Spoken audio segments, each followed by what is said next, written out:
കൂടുതൽ വാർത്തകളും വീഡിയോകളും കാണാൻ ഈ ചാനൽ സബ്സ്ക്രൈബ് ചെയ്യുക. കൂടെ ബെൽ ബട്ടൺ അമർത്തുക.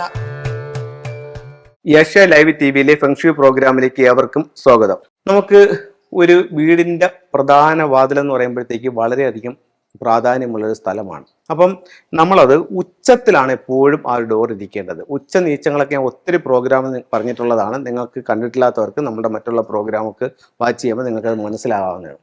അപ്പം ഒരു വീടിന്റെ ഉച്ചത്തിൽ ഏത് ദിക്കിലായാലും ഇപ്പം 4 ദിക്കിലും ഉച്ചങ്ങളുണ്ട്. കിഴക്കിൽ ഉച്ചമുണ്ട്, തെക്കിൽ ഉച്ചമുണ്ട്, പടിഞ്ഞാറിൽ ഉച്ചമുണ്ട്, വടക്കിൽ ഉച്ചമുണ്ട്. അപ്പോൾ ഉച്ചഭാഗത്ത് മാത്രം ഡോറുകൾ പണിയുക. അത് വാസ്തുപ്രകാരമുള്ളൊരു കാര്യമാണ്. ഫെങ്ഷുയിൽ വരുമ്പോഴത്തേക്ക് ഒരുപക്ഷെ അതിൽ ചെറിയ മാറ്റം വന്നെന്നിരിക്കും. ഇത് വാസ്തുവിലാണ് ഞാൻ പറയുന്നത്. ഉച്ചഭാഗത്ത് മാത്രം ഡോറുകൾ പണിയുക. അത് കഴിഞ്ഞിട്ട് ആ ഡോറ് നമുക്ക് അകത്ത് നിന്ന് പുറത്തേക്ക് നോക്കുമ്പോഴും പുറത്തു നിന്ന് അകത്തേക്ക് നോക്കുമ്പോഴും ഒത്തിരി കാര്യങ്ങൾ അതിൽ ശ്രദ്ധിക്കേണ്ടതുണ്ട്. അതെന്താണെന്നുള്ളതാണ് പറയുന്നത്. ഒന്ന്, നമ്മുടെ പ്രധാന ഡോറ് തുറന്ന് നമ്മൾ വെളിയിലോട്ട് നോക്കുമ്പോൾ പ്രധാന വാതിലിന് നേരെ മരങ്ങളോ അത് കഴിഞ്ഞിട്ട് ഇലക്ട്രിക് പോസ്റ്റോ ഇലക്ട്രിക് പോസ്റ്റോ ട്രാൻസ്ഫോമറോ അങ്ങനെയുള്ള നെഗറ്റീവായിട്ടുള്ള ഒരു കാര്യങ്ങളും പ്രധാന ഡോറിന് എതിരെ വരാൻ പാടില്ല. അത് കഴിഞ്ഞിട്ട് ഒരു പ്രധാന ഡോറിന് നേരെ മറ്റൊരു റോഡ് വന്ന് കയറുന്ന രീതിയിൽ അത് വരാൻ പാടില്ല. പ്രധാന ഡോറിന് നേരെ ഫ്രണ്ടിൽ സെപ്റ്റിക് ടാങ്കോ മറ്റ് കുഴികളോ വരാൻ പാടില്ല. അപ്പോൾ പ്രധാന ഡോറിൻ്റെ നേരെ മുന്നിൽ നമുക്ക് വണ്ടി പാർക്ക് ചെയ്യാനായിട്ട് ഡോർ അടഞ്ഞ് വണ്ടി പാർക്ക് ചെയ്യാനായിട്ട് പാടില്ല. അവിടെ തൂണുകൾ പാടില്ല. അപ്പോൾ പ്രധാന ഡോറിൻ്റെ ആ ഭാഗം വളരെ വൃത്തിയായും ഭംഗിയായും സൂക്ഷിക്കേണ്ടത് വളരെ വളരെ പ്രാധാന്യമാണ്. മെയിൻ ഡോറിൻ്റെ സമീപത്ത് നമ്മൾ എന്തൊക്കെയാണ് അതിനെ അലങ്കരിച്ച് വെച്ചിരിക്കുന്നത്, അല്ലെങ്കിൽ എന്തൊക്കെ വേസ്റ്റുകളാണ് അവിടെ കിടക്കുന്നത്, ആ ഒരു എനർജി ആയിരിക്കും വീടിനുള്ളിലേക്ക് കടന്നു വരുന്നത്. അപ്പോൾ നമുക്കറിയാം, നല്ല ഫുഡ് കഴിച്ചാൽ നമുക്ക് നല്ല ഹെൽത്ത് ഉണ്ടാവും. അതേസമയം നെഗറ്റീവായിട്ടുള്ള ഫുഡുകൾ കഴിച്ചാലോ നമ്മളുടെ ഹെൽത്ത് മോശപ്പെടും. എന്ന് പറയുന്നത് പോലെ മെയിൻ ഡോറിൽ നിന്നും വരുന്ന പോസിറ്റീവായിട്ടുള്ള എനർജികൾ നമ്മുടെ വീടിന് സൗഭാഗ്യങ്ങൾ ഒത്തിരി കൊടുക്കും. അതേസമയം മെയിൻ ഡോറിൽ നിന്ന് നെഗറ്റീവ് ഊർജ്ജങ്ങളാണ് അകത്തേക്ക് വരുന്നതെങ്കിൽ നമുക്ക് ഒത്തിരി ദോഷങ്ങളാണ്, അല്ലെങ്കിൽ ഒത്തിരി സൗഭാഗ്യങ്ങൾക്ക് തടസ്സങ്ങളാണ് അതുണ്ടാക്കുന്നത്. അപ്പം മെയിൻ ഡോർ അത്രത്തോളം പ്രാധാന്യമായിട്ട് സൂക്ഷിക്കണം. പിന്നെ മെയിൻ ഡോറിനെ പറ്റി പറയുകയാണെന്നുണ്ടെങ്കിൽ ഒരു വീടെടുക്കുമ്പോൾ ആ വീട്ടിൽ ഏറ്റവും വലുതായിട്ടുള്ളത് മെയിൻ ഡോർ തന്നെ ആയിരിക്കണം. പിന്നെ ഇപ്പോഴും ആൾക്കാർ ചെയ്യുന്ന ഒരു പ്രധാന തെറ്റെന്ന് പറയുന്നത്, നമ്മൾ മെയിൻ ഡോർ എടുക്കുമ്പോൾ അതിന് 2 പാളികളായിട്ട് ചെയ്യുന്ന വീടുണ്ട്. 2 പാളികളായിട്ട് നമുക്ക് ചെയ്യാം. പക്ഷേ 2 പാളികളും ഒരേ അളവിലായിരിക്കണം. ഇപ്പോൾ ഭൂരിഭാഗം വീടുകളിലും കണ്ടുവരുന്നത് ഒരു പാളി വലുതും ഒരു പാളി ചെറുതുമായിട്ടാണ് കണ്ടുവരുന്നത്. വാസ്തുപ്രകാരം അത് നല്ലതല്ല. അപ്പോഴത്തേക്ക് അത് നമ്മളൊന്ന് ശ്രദ്ധിക്കേണ്ടതുണ്ട്. പിന്നെ അത് കഴിഞ്ഞിട്ട് പല വീടുകളിലും പ്രധാന ഡോറിൻ്റെ അടിയിലത്തെ കട്ടളയുടെ പടി അവർ ഒഴിവാക്കുന്നതായിട്ട് കണ്ടിട്ടുണ്ട്. പക്ഷേ പുറത്തേക്ക് ഇറങ്ങാനുള്ള 2 ഡോറുകൾക്കും അടിയിൽ ഉറപ്പായിട്ടും കട്ടളപ്പടി ഉണ്ടായിരിക്കണം.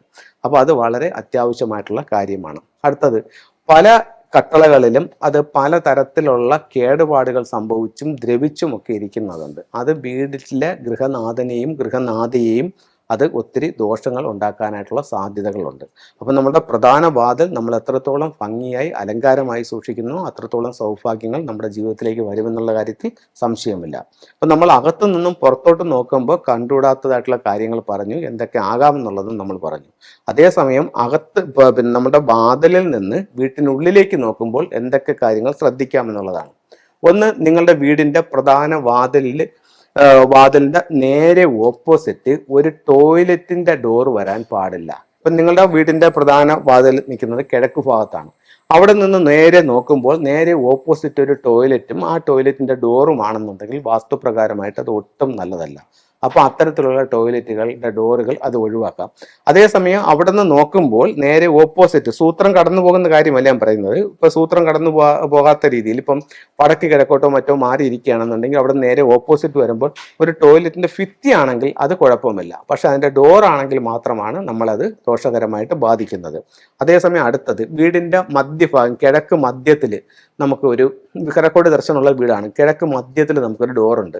അതിന് നേരെ ഓപ്പോസിറ്റ് നമുക്കൊരു ടോയ്ലറ്റ് ആണ് നിൽക്കുന്നത്. അങ്ങനെയാണെന്നുണ്ടെങ്കിൽ അതിൻ്റെ ഡോറ് അതിൻ്റെ നേരെയല്ല വരുന്നത് എങ്കിൽ പോലും നമുക്കത് തടസ്സമാണ്. കാരണം എന്താണ്, സൂത്രം കടന്നു പോകുന്നത് ഈ ടോയ്ലറ്റിലൂടെ ആവും. അത് പോകത്തതുമില്ല, അത് ബ്ലോക്ക് ആവുകയും ചെയ്യും. അപ്പം വീടിനകത്തേക്ക് നോക്കുമ്പോഴത്തേക്ക് ടോയ്ലറ്റ് കാണാൻ പാടില്ല. അടുത്തത്, മെയിൻ ഡോറിൽ നിന്നും വീടിനുള്ളിലേക്ക് നോക്കുമ്പോൾ സ്റ്റെയർ കേസ് കാണാൻ പാടില്ല.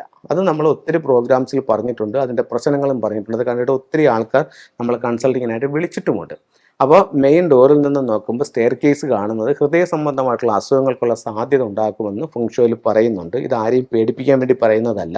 അപ്പോൾ ഇത്തരത്തിലുള്ളൊരു സാധ്യത ഫെങ്ഷുയിൽ പറയുന്നുണ്ട്. അപ്പോൾ അത്തരത്തിൽ ആർക്കെങ്കിലും ഉണ്ടെന്നുണ്ടെങ്കിൽ കർട്ടൺ ഉപയോഗിച്ച് അതിനെ മറയ്ക്കാം. അതല്ലെന്നുണ്ടെങ്കിൽ ഫെങ്ഷുയിൽ പറയുന്ന മറ്റ് 2 റെമഡികൾ എന്ന് പറയുന്നത്, ഒന്ന് മെയിൻ ഡോറിൻ്റെയും സ്റ്റെയർ കേസിൻ്റെയും ഇടയിൽ ഒരു ബ്രൈറ്റ് ലൈറ്റ് കൊടുക്കുക, 3 മണിക്കൂറെങ്കിലും അത് തെളിച്ചിടിയിക്കുക. അത് കഴിഞ്ഞിട്ട് അല്ലെങ്കിൽ ഒരു ക്രിസ്റ്റലിൻ്റെ ബോൾ ഇതിൻ്റെ ഇടയിൽ കൊടുക്കുക എന്ന് പറയുന്നുണ്ട്.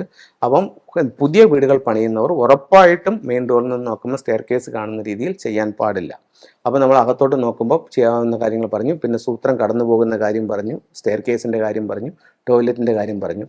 അടുത്തത് ഡൈനിങ് ടേബിളും കാണാൻ പാടില്ല. അങ്ങനെ കണ്ടു കഴിഞ്ഞാൽ പൈസ ചിലവ് കൂടും. അപ്പം അടുത്തത് വാഷ് ബേസിൻ കാണാൻ പാടില്ല. അപ്പോൾ 3 കാര്യങ്ങളാണ് പ്രധാനമായിട്ടും അതിൽ പറയുന്നത്: dining table, wash basin, stair case.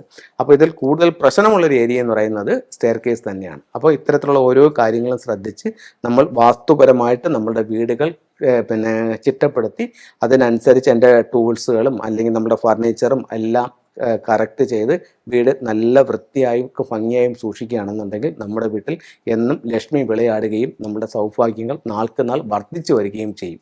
എല്ലാവർക്കും എല്ലാ ഐശ്വര്യങ്ങളും ഉണ്ടാവട്ടെ എന്ന് പ്രാർത്ഥിച്ചുകൊണ്ട് നിർത്തുന്നു. നന്ദി, നമസ്കാരം.